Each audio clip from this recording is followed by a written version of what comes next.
Hello. It is Friday, and tomorrow we are planning on going to the Tampa, or I should say, the Sunshine Fiber Fest in Tampa. And I thought I'd take you along with me. Oh, let me not forget you inside here. Now, because we are leaving super early in the morning, we're boarding the dog, which is exciting for him. I'm planning on making some breakfast burritos. But since it is Friday, before making those breakfast burritos, I'm going to make some pizza sauce, and then the pizza. So, yes, all this cooking is going to come before we actually get cozy and chat all things Fiber Festival.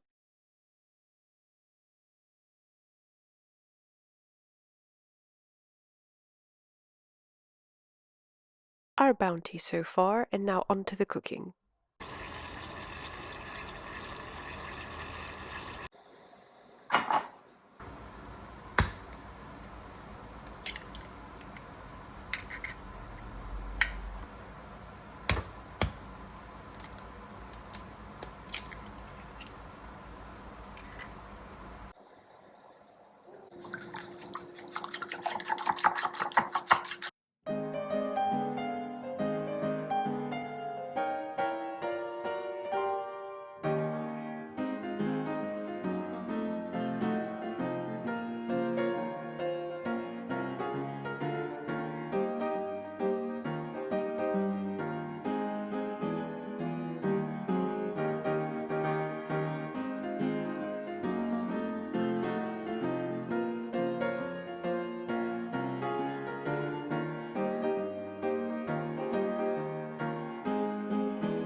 We're taking a well earned break. I was standing up for 2 hours straight, and when that happens, my lower back starts to hurt. So it was time to get cozy on the couch and crochet. Now, I'm making some soap sacks that I'm going to pack and take with me tomorrow so that I can donate along with the soap to the soap sacks table. Just, taking a opportunity to literally spread kindness and love into the world. So tomorrow, as we make our way to the festival, what am I hoping to find? Because I do have a list. I mean I've only attended a yarn festival twice, and it was the Edinburgh Edinburgh Borough Edinburgh.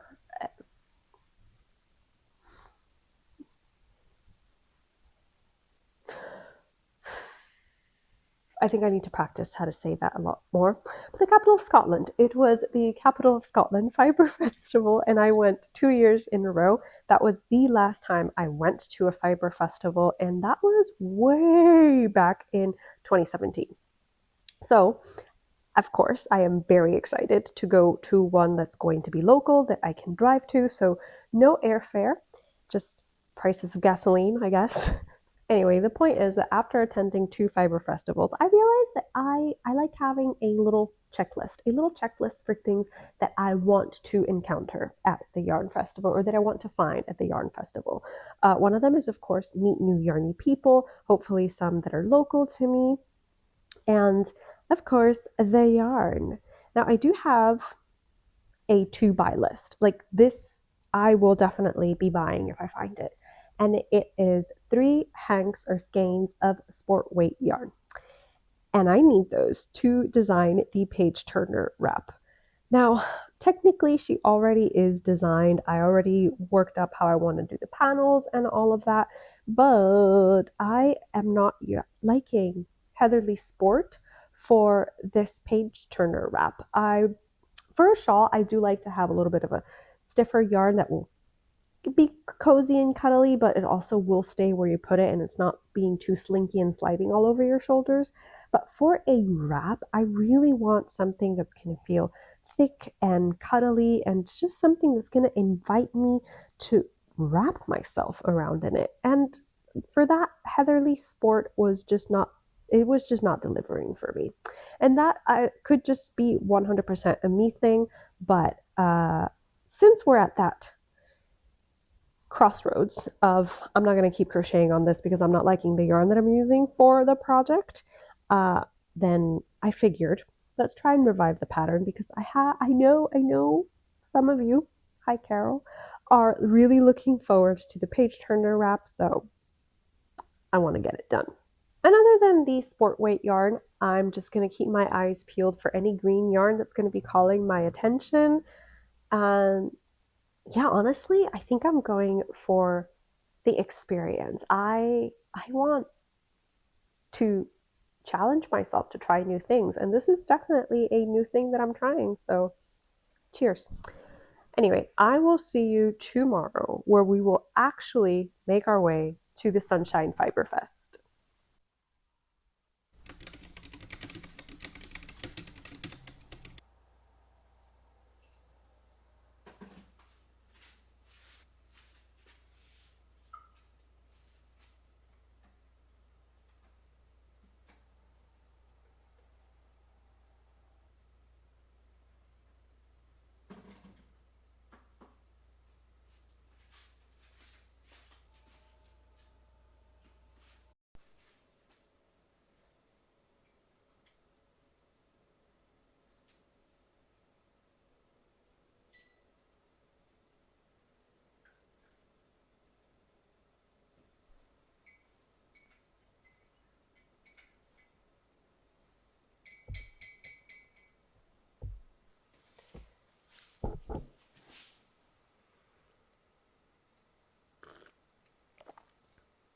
Cheers.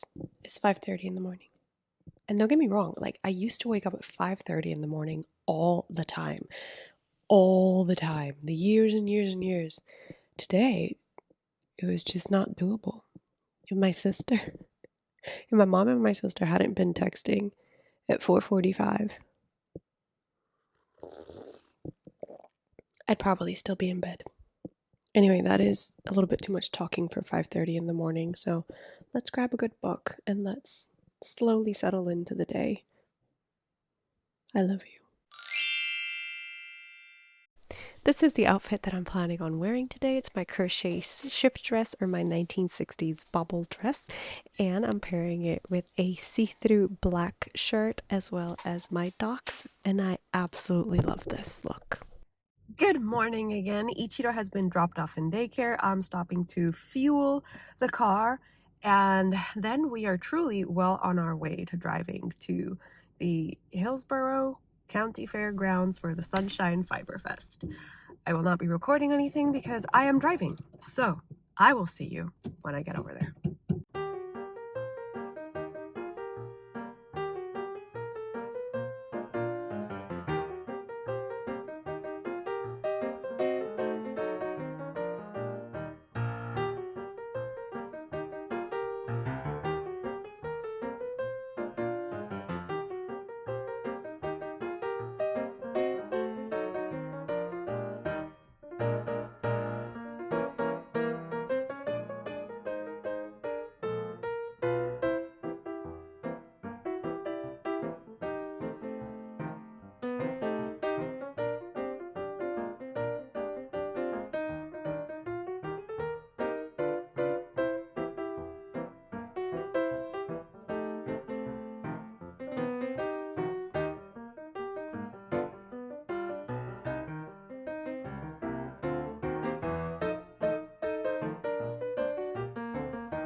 Okay, so I actually didn't talk at all in there because there were so bye. There were so many people that I didn't feel comfortable stopping in one spot and talking to y'all. So that was a nice little yarn festival. The first time I'd ever heard of one being done in Florida. We met some great crafters, and now we're heading to feed our stomachs because I've already fed my fiber stash. We stopped at Voodoo Brewing for some grub. It was honestly a very good lunch spot, and the drinks were fabulous as well. After we were stuffed, and I do mean stuffed, it was time to head home. And since my husband was driving, it means I got to be passenger princess and crochet. We are back. We are back home in our cozy clothes, all showered, ready to have a little more yarn talk. Okay, now, hopefully, I did a good job of capturing what the festival was like. I admit to getting so involved in chatting with people and looking at all the yarn that I may not have I may not have recorded everything, especially because it was particularly crowded. The space wasn't that big and it made kind of spreading out and navigating a little bit difficult, but they did have some booths stationed outside of like the closed off area, and those were fantastic, especially because I think you saw that Parcel Fiber was there, and I absolutely love her green yarns. She dyes such beautiful green yarn. But even though I was very tempted to purchase several of her skeins because she had like a beautiful pistachio blue that had some broken yellow brown speckles around it that I absolutely loved. But it was DK weight. And I was really looking for sport weight because we talked about it. The first thing I was going to source was going to be sport weight yarn for my page turner wrap. And after browsing the booths and humming and awing and thinking, maybe I'll go with a DK weight wool instead of sport weight, I actually did end up purchasing sport weight. And I chose this skein or 3 hanks of this bare but speckled yarn. I just love all the speckles in this yarn. And this is by Created For You by Laura. And it is her Snazzy Stash Base Sport Weight Merino 100% Superwash Merino 3-ply 328 yards in 100 grams. And this color is called Wild Thing. But yeah, there was a lot of beautiful, beautiful yarn. But like I said, I really, really, really wanted to stay on track. And with that in mind, I also made a purchase with some very Florida appropriate yarn from the table of Tropical Yarny. Tropical Yarny, I've never seen her. And I think this is my first time purchasing from her, but Chelsea of Knitting Tipsy often talks about her because she makes a bikini yarn. So she makes a cotton elastic yarn that is perfect for making bathing suits. And honestly, I think just crocheting stuff for the heat if you live in a tropical environment or if you live in a place where you get very hot summers, I think that's good. So from Tropical Yarny, by the time I made it around to her table, she was pretty much out of her fingering weight bikini yarn, but she did have this gorgeous sagey green. This is in Pima cotton, and I would call this tonal because there are some very, very slight variations in the color that I absolutely love. So there you've got some darker spots of the sagey green and then some lighter spots. And because this is 100% Pima cotton, you have that metallic sheen to it that just makes it look, I think, cool toned and mysterious. And I'm just really excited to work with this. The color is actually Woodland Fairy, and it is DK weight Pima cotton, 4-ply, 218 yards. And I'm going to be pairing this with a merino wool, a sport weight merino wool that I've had in my stash for ages. And I want to use to crochet up a Granny number 7 top for myself. Yes, this is the top that I attempted to surprise my husband with, but if you watch the vlog, there were a couple of snags along the way with that decision. So that top was ixnayed, but it's okay because we have yarn now to crochet him or knit another top. I'm thinking of making him another panadero sweater because he really, really liked that sweater, and it's a gorgeous knit pattern. I wouldn't mind making it again. But back to my granny number 7 top. Now, just like my granny block sweater, the granny number 7 top is going to be using two colors, one for the granny stitch and one for the contrasting extended linen stitch portion of it. And I think these two colors go beautifully together. And it's just me getting home, and I was fixing up my office a little bit before sitting down to have this final chat with you. And I realized that those two colors, like that honey and the sage green, are the two exact colors that I used as contrasting colors for my Chasing Rabbits top. I think they go beautiful together. I've got no notes on those colors. Now, I am going to go drink my weight in water because I've been very much neglecting my water intake today. And tomorrow, when I take some overhead shots of these beautiful skeins of yarn, we're going to cake some up together and possibly get started on our page turner wrap.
I think I'm going to start with the page turner wrap, and then we can close out with some final thoughts on the Sunkissed Yarn Festival. Overall, I really enjoyed my time there. I know that for a fact that there were two people that I actually knew that had attended the festival, but one of them, I never saw them, even though we were there at the exact same time. And the other one, I thought I saw her as I was leaving the festival, but I really had to go to the bathroom. So I was like, oh, I'm sure I'll see her when I actually make it my way out and I will go say hi. But then I didn't see her. So there was that opportunity wasted. But yeah, overall, I enjoyed my time. I think it would have been really great if in the future they include like a spot labeled for the partners that are here for moral support or to carry the yarn. I think it would have been a great area for non yarny people to recharge if you kind of phrase it that way. But I was amazed at some of the yarn dyers and makers that they managed to get to show up at the festival, and it was just a truly, truly wonderful opportunity to see them there and to see so many local dyers as well. I think the festival has the opportunity to grow into something bigger as well, which is always good to see. And yeah, I just wanted to say that if you yourself have been meaning to go to a yarn festival, but you've been hesitating, you don't think you'll be comfortable, just try it. Okay? Really, I encourage you, if there is a festival close to you, to just try it. You never know, you might end up falling in love with visiting yarn festivals, and then you can keep adding festivals that you want to visit to your list and meet new yarny people. It's just, it feels so great to be surrounded by crafters. Uh, anyway, I wanted to thank you for coming along on this very impromptu and slightly chaotic yarn vlog. As I said, I hope that you yourself have the opportunity to visit any yarn festival that you've been eyeing this year. And I will definitely see you next time. Until then, happy crafting. Bye.